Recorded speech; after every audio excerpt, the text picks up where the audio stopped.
Shorts ಮಾಡಿದಾರಲ್ಲ ಅದೇ ಸಾಮಾನು ಇಟ್ಕೊಳಕ್ಕೆ ಸೈಡಿಗೆ ಏನೋ ಮಾಡ್ಯಾರ ಹಿಂದ್ರಿ ಟವಲ್ ಕಟ್ಟಿ ಟೋಟ್ಲಿ 4 ಜನ ಅದಾರ ರೀ, ಹೊರಗೆ ಹೋಗ್ಬೋದನ್ರಿ ಮೇಡಮ್.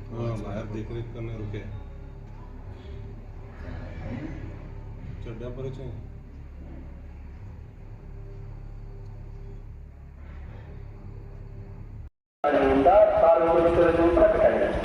ನಗರದಲ್ಲಿ ಅಂತಾರಾಜ್ಯ ಮದ್ಯ ಕಳ್ಳತನ ಮಾಡಲು 4-5 ಜನರ ಗುಂಪಿನ ಚಡ್ಡಿ ಗ್ಯಾಂಗ್ ಬಂದಿದ್ದು ಸದರಿ ಗ್ಯಾಂಗ್ ಸಕ್ರಿಯವಾಗಿರುತ್ತದೆ. ಈ ಗ್ಯಾಂಗಿನವರು ರಾತ್ರಿ ವೇಳೆ ಕೂಡಿಕೊಂಡು ತಮ್ಮ ಮೈ ಮೇಲೆ ಚಡ್ಡಿ, ಬನಿಯಾನ್, ಮೈಟಿ ಕ್ಯಾಪ್ ಹಾಕಿಕೊಂಡು ಮನೆ ಕಳ್ಳತನ ಮಾಡುತ್ತಿದ್ದಾರೆ.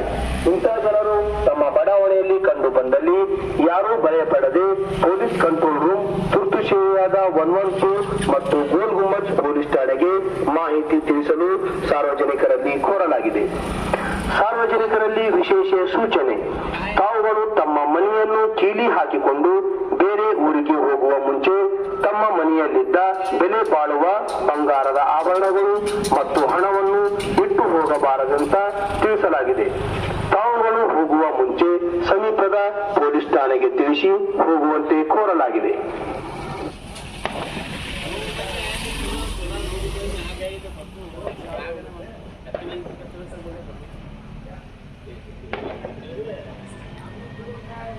ಬಂದಿರುವುದು ಮತ್ತೆ ಮನೆಯಲ್ಲಿ ನುಗ್ಗಿರುವುದು ಕಾಣ್ತಾ ಇದೆ. ಲಭ್ಯವಿರುವ ಸಾಕ್ಷ್ಯಾಧಾರಗಳಿಂದ ಆ ರೀತಿ ಕಾಣ್ತಾ ಇದೆ. ಇದರ ಬಗ್ಗೆ ಹೆಚ್ಚಿನ ತನಿಖೆ ನಾವು ನಡೆಸ್ತೀವಿ. ಮತ್ತು ಇದೇ ರೀತಿ ಬೇರೆ ಕಡೆ ಎಲ್ಲೂ ಆಫೆನ್ಸ್ ಆಗಿವೆ, ಅದರ ಬಗ್ಗೆ ಸಹ ನಮ್ಮ ತನಿಖೆ ಈಗಾಗಲೇ ನಮ್ಮ ಟೀಮ್ಸ್ ನಾವು ಕಳಿಸಿದ್ದೀವಿ. ಈಗಾಗಲೇ ತನಿಖೆ ನಡೀತಾ ಇದೆ ಮತ್ತು ಪ್ರಕರಣ ಭೇದಿಸಲಿಕ್ಕೆ ಎಲ್ಲ ರೀತಿಯ ಪ್ರಯತ್ನವನ್ನು ನಡೆಸಲಾಗ್ತದೆ. ಏನು ಸರ್ ಚಡ್ಡಿಗೆ ಏನು ಸರ್? ಇದನ್ನು ಯಾವ ರೀತಿ ವ್ಯಕ್ತಿ ಕಾಣ್ತಾರೆ, ಆ ರೀತಿ ಧರಿಸಿದ ಬಟ್ಟೆ ಯಾವ ರೀತಿ ಅದರಲ್ಲಿ ಯಾವ ರೀತಿ ಹೇಳ್ತಾರೆ, ನಾವು we have to confirm this. ನಾವು ಕನ್ಫರ್ಮ್ ಮಾಡಬೇಕಾಗಿದೆ. ಹೇಗಿದೆ ಸರ್ ವೇಷಭೂಷ? ವೇಷಭೂಷ ಅಂದರೆ ನೀವು ಹೇಳಿದಾಗ ಚಡ್ಡಿ ಗ್ಯಾಂಗ್ ಅಂತ ಹೇಳ್ತಾರೆ. ಮತ್ತು ನಾವು ನೋಡಿ ಈಗ ಏನು ನಾವು ಸಾಕ್ಷ್ಯಾಧಾರಗಳು ಕಾಣ್ತವೆ ಅದರಲ್ಲಿ ಸ್ಪಷ್ಟವಾಗಿ ಏನೂ ಕಾಣಲ್ಲ, ಮುಖ ಏನೂ ಕಾಣೋದಿಲ್ಲ. ಆದರೆ ಏನು ಮೂವ್ಮೆಂಟ್ ನೋಡಿದರೆ ಆ ಬಟ್ಟೆ ಆ ರೀತಿ ಇದ್ದಾವೆ ಅಂತ ಕಾಣ್ತಾ ಇದೆ. ಅಂದರೆ ಬನಿಯನು ಚಡ್ಡಿ ಮಂಕಿ ಕ್ಯಾಪ್ ಅಷ್ಟೇ, ಅದು ಕ್ಲಿಯರ್ ಆಗಿ ಹೇಳಲಿಕ್ಕೆ ಆಗಲ್ಲ. ಬಟ್ ಫುಲ್ ಪ್ಯಾಂಟ್ ಇಲ್ಲ, ಅದಕ್ಕೆ ಅವ್ರು ಚಡ್ಡಿ ಗ್ಯಾಂಗ್ ಅಂತ ಹೇಳ್ತಾರೆ. ಆ ರೀತಿ ಇರ್ಬೋದು. ಯಾಕೆ ಆ ರೀತಿ ವೇಷ ಧರಿಸ್ತಿರ್ಬೋದು ಸರ್ ಅವರು? ಅಂದರೆ ಲಾಜಿಕಲಿ ಕೈಗೆ ಸಿಗಬಾರ್ದು, ಅದೊಂದು ಲಾಜಿಕ್ ಇರ್ಬೋದು. ಬಟ್ ಅದೇ ರೀತಿ ಅವರು ಎಲ್ಲ ಈ ರೀತಿ ಬೇರೆ ಕಡೆ ಸಹ ಆಫೆನ್ಸ್ ಆಗಿರ್ಬೋದು, ಇದಕ್ಕಿಂತ ಮುಂಚೆ ಆಗಿವೆ. ಸೊ ಯಾರು ಮಾಡಿರ್ಬೋದು, ಅದಕ್ಕೆ ಸ್ವಲ್ಪ ಹೆಚ್ಚಿನ ನಡೆಸಬೇಕಾಗಿದೆ. ಸರ್ ಇದ್ರ ಬಗ್ಗೆ ಅವೇರ್ನೆಸ್ ಯಾವ ರೀತಿ ಮೂಡಿಸ್ತಾ ಇದೆ?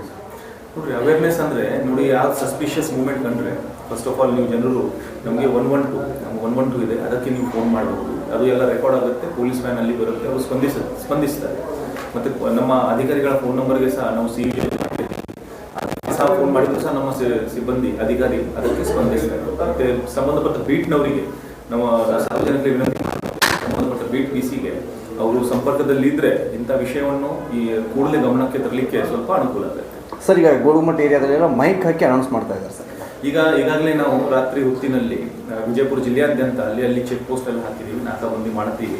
ರಾತ್ರಿ ಹೊತ್ತಿಗೆ ನಾವು ಸಸ್ಪಿಷಿಯಸ್ ಸಂಶಯಾಸ್ಪದವಾಗಿ ಯಾರು ತಿರುಗಾಡ್ತಾರೆ ಅಂಥವರಿಗೆ ಸಹ ಚೆಕ್ ಮಾಡ್ತಾ ಇದ್ದೀವಿ.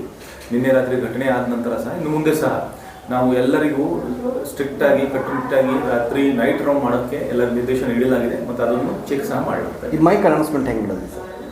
ಮೈಕ್ ಅನೌನ್ಸ್ಮೆಂಟ್ ನಾವು ಸೈರನ್ ಹಾಕುವುದು, ನೈಟ್ ರೌಂಡ್ಸ್ ಮಾಡುವಾಗ ಸೈರನ್ ಹಾಕುವುದು ನಾರ್ಮಲ್ ಆಗಿ ನಾವು ಮಾಡ್ತೀವಿ. ನಿನ್ನೆ ರಾತ್ರಿ ಸ್ವಲ್ಪ ಅನೌನ್ಸ್ಮೆಂಟ್ ಯಾವ ರೀತಿ ಅಂದರೆ ಏನೋ ಸಸ್ಪಿಷನ್ ಇದ್ದರೆ ನಮಗೆ ತಿಳಿಸಿ, ಆ ರೀತಿ ಒಂದು ಲೋಕಲ್ ಪೊಲೀಸ್ ಸ್ಥಳೀಯ ಠಾಣೆಯಿಂದ ಒಂದು ಅನೌನ್ಸ್ಮೆಂಟ್ ಮಾಡಲಾಗ್ತದೆ. Yes sir.